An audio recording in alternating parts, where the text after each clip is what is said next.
India और पाकिस्तान की rivalry से अगर कोई बड़ी राइवलरी है तो वो है एशेज। लेकिन क्या आप जानते हैं कि ये राइवलरी एक न्यूज हेडलाइन की वजह से शुरू हुई थी? और आपको पता है कि इसे एशेज ही क्यों कहा जाता है? वेल, ये सब जानने के लिए वीडियो को पूरा देखें, क्योंकि आज हम लाए हैं एशेज के टॉप 10 आइकॉनिक मोमेंट्स। नंबर 10, ये खिलाड़ी एशेज का ही नहीं बल्कि इंटरनेशनल क्रिकेट का भी पहला बॉलर था जिसने एक ही पारी में 10 विकेट्स लिए थे। और यही नहीं बल्कि उस खिलाड़ी ने उस मैच में 19 विकेट लेकर एक ऐसा रिकॉर्ड बनाया जो आज तक कोई तोड़ नहीं पाया और शायद कोई तोड़ भी ना पाए। इंग्लैंड के बॉलर जिम लेकर, जिन्हें कंगारू किलर भी कहा जाता था, उन्होंने 1956 के एशेज में ये रिकॉर्ड बनाया। ओल्ड ट्रैफर्ड के मैदान पर एशेज का ये चौथा मैच खेला जा रहा था, जहां ऑस्ट्रेलिया पहले बैटिंग करती है, लेकिन जिम लेकर की डेडलीस्ट बॉलिंग के सामने उनकी बैटिंग कोलैप्स हो गई और कंगारुओं के 9 खिलाड़ी उनके शिकार हो गए। पहली पारी में जो जिम लेकर 1 विकेट लेने से चूक गए थे, वो उन्होंने दूसरी पारी में करके दिखाया, जहां उन्होंने 10 के 10 कंगारुओं को अकेले पवेलियन में वापस भेजा था और वो एक ही पारी में सभी विकेट्स लेने वाले पहले बॉलर बने थे। नंबर 9, क्या आपको पता है शेन वॉर्न की ये बॉल ऑफ द सेंचुरी भी इसी एशेज की देन है? शेन वॉर्न की ये ball of the century cricket history की सबसे आइकॉनिक डिलीवरी है, जो इन्होंने 1993 एशेज के पहले टेस्ट मैच में डाली थी और इस गेंद पर आउट हुए थे माइक कटिंग। शेन वॉर्न के करियर का ये एशेज में डेब्यू था और कैन यू बिलीव ये उनके एशेज करियर की पहली बॉल थी। ओवर द विकेट से फेंकी हुई ये गेंद लेग स्टंप पर पिच होती है और वहाँ से घूमकर ऑफ स्टंप को उड़ा देती है।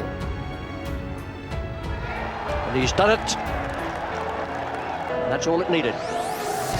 Well, that has turned about 2.5 feet. Getting can't believe his eyes. What a start for Shane Warne. Mike getting bold. Number 8, भाई अगर इम्पॉसिबल को पॉसिबल कैसे करा जाता है, अगर वो पूछना है तो एक बार बेन स्टोक्स से पूछो, क्योंकि स्टोक्स के चेस को इम्पॉसिबल चेस भी कहा जाता है। जब बेन स्टोक्स बैटिंग करने आए तो उनका स्वागत एक हेलमेट क्रशर बॉल से होता है। ये बात है 2019 एशेज के तीसरे टेस्ट मैच की, जहां इंग्लैंड को जीतने के लिए 73 रन चाहिए थे और ऑस्ट्रेलिया को जीतने के लिए सिर्फ 1 विकेट। बेन स्टोक्स, जो कि बहुत देर से एक एंड संभाल रहे थे, वहाँ से टोटली उनका हिटिंग मोड देखने को मिलता है। स्टोक्स सीधा चौकों और छक्कों में डील कर रहे थे। जैक लीच का काम था स्टोक्स के साथ टिक कर रहना, जो कि उन्होंने बखूबी किया। इस लास्ट विकेट के साथ 76 रन की पार्टनरशिप होती है, जिसमें लीच ने सिर्फ 1 रन बनाया था, लेकिन उससे इम्पोर्टेंट ये था कि लीच ने 17 गेंदें सर्वाइव करी थी। इस आइकॉनिक 4 के साथ स्टोक्स ने इस टारगेट को चेस कर लिया और ये बन गया एशेज हिस्ट्री नहीं बल्कि पूरे क्रिकेट का सबसे इम्पॉसिबल रन चेस। नंबर 7, अब ये पब्लिसिटी स्टंट था या डेनिस लिली सच में ज्यादा रन बनाना चाहते थे, जो वो एल्यूमिनियम का बैट लेकर आ गए। बात है 1979 एशेज के एक मैच की, जहाँ डेनिस लिली बैटिंग करने आते हैं और जो बात इस मोमेंट को आइकॉनिक बनाती है वो डेनिस लिली का एल्यूमिनियम बैट। बैट अक्सर लकड़ी के होते हैं, लेकिन डेनिस लिली जो बैट लेकर आए थे वो लकड़ी और एल्यूमिनियम दोनों का मिक्स था। ये बैट उनके दोस्त ग्राहम मैकोवन की कंपनी का था, जो कि स्कूल किड्स और डेवलपिंग कंट्रीज के लिए बैट बनाती थी। लिली भी उस कंपनी में पार्टनर थे, इसीलिए ये एक प्योर मार्केटिंग स्टंट भी हो सकता था। जब इस बैट से बॉल लग रही थी तो किस तरह की आवाज आ रही थी आप खुद ही सुन लो। Well, it certainly बैट के अंदर डाला गया एल्यूमिनियम बॉल को डैमेज कर रहा था, इसलिए इंग्लैंड के कैप्टन ने अंपायर से इसकी कंप्लेंट की और अंपायर ने लिली को अपना बैट बदलने को कहा, लेकिन लिली ठहरे सख्त लौंडे, वो बैट बदलने के लिए कतई तैयार नहीं होते, जिसकी वजह से मैच को बीच में ही रोक दिया जाता है। और तभी ऑस्ट्रेलिया के कैप्टन को बीच मैदान में आकर लिली को समझाना पड़ता है और लिली के इस रिएक्शन से साफ दिख रहा था कि वो खुश तो बिल्कुल नहीं थे। Lily has violently thrown that bat away.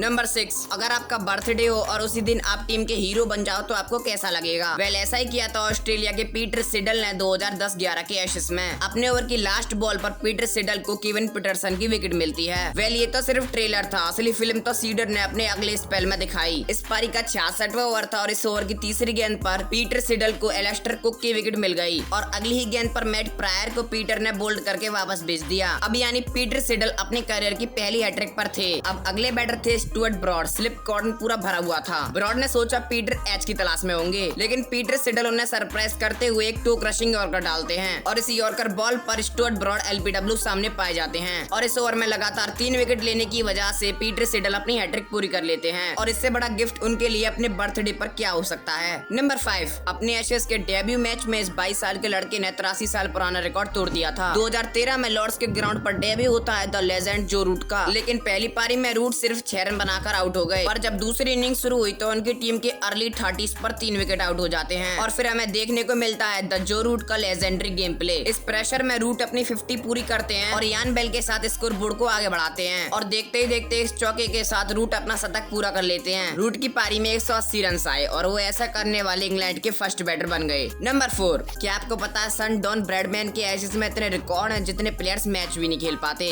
और 1930 के एशेज में ब्रैडमैन का बैट तो मानो आग उगल रहा था, क्योंकि इस सीरीज में उन्होंने 7 इनिंग खेली और 139 प्लस की एवरेज से 974 रन ठोक दिए, जिसमें 100, 2 डबल 100 और 1 ट्रिपल सेंचुरी भी शामिल थी, जो कि उन्होंने एक ही दिन में पूरी कर दी थी। और पिछले 95 सालों से एक ही सीरीज में सबसे ज्यादा रन बनाने का रिकॉर्ड ब्रैडमैन के नाम है। नंबर 3, अगर आप गूगल करोगे हाईएस्ट एवरेज इन क्रिकेट तो सबसे पहला नाम आपको सन डॉन ब्रैडमैन का दिखेगा विद द एवरेज ऑफ 99.94। लेकिन क्या आपको पता है ब्रैडमैन जब अपना लास्ट मैच खेलने आए तो उन्हें उस लास्ट मैच में अपनी एवरेज को 100 प्लस करने के लिए सिर्फ 4 रन बनाने थे। लेकिन क्या हुआ पता है, ब्रैडमैन जब बैटिंग करने आए तो वो अपनी दूसरी गेंद पर बिना खाता खोले बोल्ड हो गए और उनकी एवरेज 99.94 ही रह गई। नंबर 2, अब बात करते हैं इसकी हिस्ट्री से। एज यू नो एशेज एक टेस्ट सीरीज है जो कि इंग्लैंड और ऑस्ट्रेलिया के बीच हर 2 साल में होती है। ये क्रिकेट की सबसे पुरानी और इंटेंस राइवलरी है जिसमें यह दोनों टीम्स इस छोटी टेराकोटा अर्न के लिए एक दूसरे से भिड़ती हैं। अब बात करें इसकी शुरुआत कैसे हुई तो 1882 में ओवल के ग्राउंड पर ऑस्ट्रेलिया और इंग्लैंड का एक मैच हुआ था, जिसमें ऑस्ट्रेलिया ने इंग्लैंड को उन्हीं के घर पर 7 रनों से हरा दिया था। और इस हार के बाद स्पोर्टिंग टाइम न्यूज़पेपर ने ये वाली हेडलाइन पब्लिश की। उस न्यूज़पेपर में यह लिखा था कि इंग्लैंड क्रिकेट ओवल में मर चुका है और उसकी राख यानी एशेज ऑस्ट्रेलिया वाले अपने घर ले जाएंगे। पर अगले साल इंग्लैंड ने ऑस्ट्रेलिया में जाकर उन्हें 2-1 से हरा दिया और मेलबर्न की इस लेडी ने उन्हें बेल वाली एशेज दी और तभी से इंग्लैंड और ऑस्ट्रेलिया की इस राइवलरी को द एशेज नाम दिया गया। और जो नंबर 1 वाला मोमेंट बचा है उसे हम किसी और वीडियो में कवर करेंगे, इसलिए कमेंट करना पार्ट 2। और भाई तुम इतनी इंटरेस्टिंग वीडियोस तो देख जाते हो लेकिन सब्सक्राइब कोई नहीं करता, तो सब्सक्राइब कर लेना।